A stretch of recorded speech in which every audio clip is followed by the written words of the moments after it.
अल्लाह का बेशुमार शुक्र है कि आज हमारी सूरह तौबा का तर्जमा भी मुकम्मल हो गया है।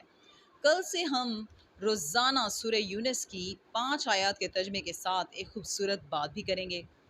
अगर अभी तक आपने मेरा चैनल सब्सक्राइब नहीं किया तो इसे सब्सक्राइब करें और रोज़ाना 5 आयत का तर्जमा ज़रूर पढ़ें सुनें। शुक्रिया। आज का सबक शुरू करते हैं। पनाह मांगती हूँ अल्लाह की शैतान मरदूद से। शुरू अल्लाह का नाम लेकर जो बड़ा मेहरबान निहायत रहम वाला है। क्या ये देखते नहीं कि हर साल एक या दो बार बला में फंसा दिए जाते हैं, फिर भी तौबा नहीं करते और ना नसीहत पकड़ते हैं। और जब कोई सूरत नाजिल होती है तो एक दूसरे की तरफ देखने लगते हैं और पूछते हैं कि भला तुम्हें कोई देखता है, फिर जाते हैं। अल्लाह ने उनके दिलों को फेर रखा है क्योंकि ये ऐसे लोग हैं कि समझ से काम नहीं लेते। लोगों, तुम्हारे पास तुम्ही में से एक पैगंबर आए हैं।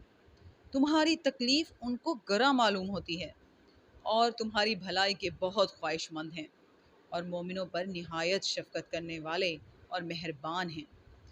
फिर अगर ये लोग फिर जाएं और ना माने तो कह दो कि अल्लाह मुझे किफ़ायत करता है, उसके सिवा कोई माबूद नहीं, उसी पर मेरा भरोसा है और वही अर्श अज़ीम का मालिक है। सदक़ल्लाहुल अज़ीम।